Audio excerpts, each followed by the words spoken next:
You're watching Newsline and RMI TV production. An $11.5 million strategy is set to close the education gap for Indigenous students by improving Aboriginal learning. The program aims to improve falling standards through the assessment of individual needs. Tessa van der Riet has more. These Koori students will be some of the first to benefit from an $11.5 million initiative set to reform Indigenous education. The Wanak project will help support students with individual learning plans to help guide them through school. There's been a lack of recognition of the unique cultural needs of Aboriginal young people. Phil Murray from Thornbury Primary says many schools are under-resourced with few teachers dedicated to Indigenous education. Definitely needs to be more support for those students. You know, like I said, there are more schools than educators, and those kids that are sort of going to those schools probably aren't succeeding that well because they haven't got the same support as probably what, you know, Thornbury has had.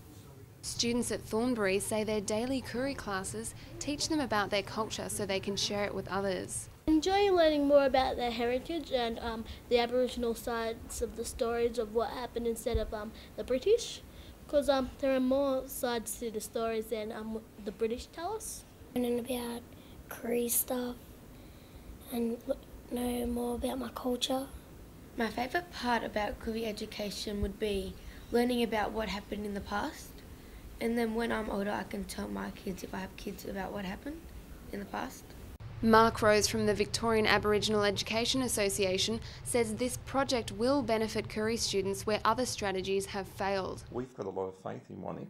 If you don't see each kid as an individual, as an educator, well, you're just in some sort of mass production facility.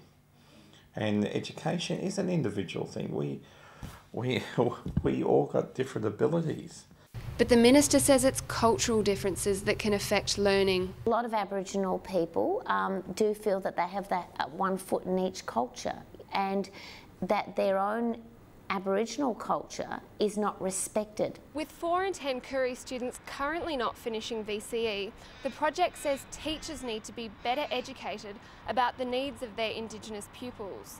If we can't do better for those 8,000 kids by really making it our responsibility for their performance, then I think it's a pretty sad state of affairs. Tessa van der Riet, Newsline. Now for a look at Today in Finance, here's Patrick Mitchell. Thanks, Nathan. The Australian stock market opened higher today on the back of a rise in commodity prices. Woodside and BHP were among the energy stocks leading gains in early trading, while the banking sector experienced mixed results. Around the region, high-tech exporters led the Nikkei higher due to a weaker yen and stronger business spending on Wall Street. The Hang Seng also experienced gains. American stocks closed higher after the biggest weekly fall since February. Consumer-reliant companies rallied while energy stocks fell amid rising oil prices. To Europe now, and the major markets have all moved into positive territory for the first time in 4 days. The confidence came from a dip in the oil price and the improving profit outlook for airlines, car makers and retailers. To commodities, crude oil has fallen to $130 a barrel, amid fears consumers in the US and Asia will cut back on fuel purchases. Gold traded little changed, but is slipping slowly as oil gave up some of its gains, reducing the appeal of precious metals as a hedge against inflation. On foreign currency markets, the Australian dollar firmed against the US dollar, rising above 96 US cents. Carry traders pushed the currency to its highest level against the Japanese yen since November last year. And that's Today in Finance. Nathan? The state government is reportedly considering pulling the plug on a $750 million plan to pipe water from drought-parched northern Victoria to Melbourne. The government reportedly fears strong community protests against the proposed pipeline may cost it in the seat of Seymour at the next election. The Yay Plug the Pipe group has been at the forefront of pressuring the government to reconsider taking water from farming communities in the Goulburn region. The group believes piping water to Melbourne from an already stressed system will damage farming and destroy the social fabric of northern Victoria. The government claims the water for Melbourne will come from water saved by improving irrigation infrastructure in the region. Now for a look at Today in Sport, here's Mario Hanna. Thanks, Nathan. Matthew Hayden has been sent home from the Australian cricket team's tour of the West Indies. The opening batsman has failed to recover from the Achilles injury, which kept him out of the first test, and will now miss Australia's remaining 2 matches. Australia will now have to decide whether to persist with the underperforming Simon Katich in the opening role or turn to Mike Hussey to open the batting. Leighton Hewitt, Casey Dellacqua and Sam Sosa have all progressed to the second round of the French Open with impressive first-round wins. Hewitt enjoyed a comfortable straight sets victory, while Dellacqua and Sosa both won in 3 sets. Anthony Mundine has announced plans to move to boxing's middleweight division after he defeated Sam Solomon in Melbourne last night. There were few surprises as he successfully defended his super middleweight title against Solomon, who he had previously defeated less than a year ago. In AFL, the struggling Essendon side will welcome back Scott Lucas for tomorrow night's clash with Adelaide. Lucas injured his knee in round 1 this year and hasn't played since. On to soccer, Sunday's World Cup qualifier between the Socceroos and Iraq is expected to go ahead, despite being in jeopardy for most of the week. FIFA was considering suspending Iraq from international competition due to government interference, but the matter is said to have been resolved. Until recently, soccer has struggled to break into the mainstream. Now, with the success of the Socceroos and a bid for the FIFA World Cup in 2018, soccer is looking to cement its place in the Victorian psyche. Lachlan Taylor reports on how new football continues to develop in an already sports-saturated state. Melbourne has always been Australia's sporting capital. But it has only been recently that soccer has become a major player.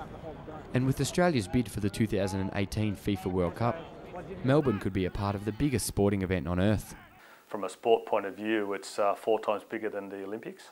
So in all the measurements they use, so it's 4 times the benefit of an Olympics than you saw what the Sydney Olympics did for sport in Australia. Soccer's popularity has already grown in the past couple of years, following the success of the Socceroos and the launch of the A-League. Melbourne Victory in particular is the most well-supported team in the country, regularly attracting record crowds. Our crowds average just under 30,000, and that's enormous. That would compete with most teams in Europe. There has also been a groundswell of support for the game at the grassroots level.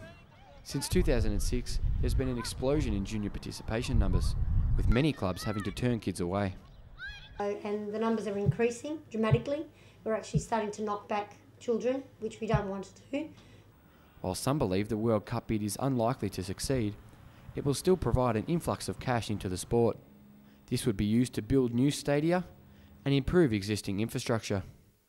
One of the benefits hopefully out of a World Cup bid will be more grounds and more facilities for people to play. The World Cup requires 8 40,000-seat match venues, as well as training facilities for each competing nation.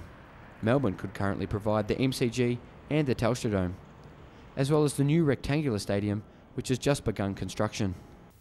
However, the availability of these stadiums during the football season is one of several key problems standing in the way of the bid. Editor of Soccer International magazine, Mark Van Aken, believes the weather could also play a part in FIFA's decision.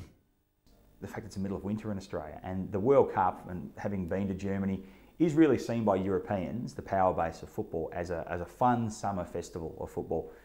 Whatever the outcome of the bid, soccer is now beginning to rival the traditional football codes. Massive junior participation levels mean the sport has a bright future ahead of it here in Victoria. And with money set to flow into the sport, we could well be looking at the Aussie World Cup heroes of 2018. Lachlan Taylor, Newsline. And that's what's happening in sport today. Nathan? After the break, we'll check the weather for the rest of the week.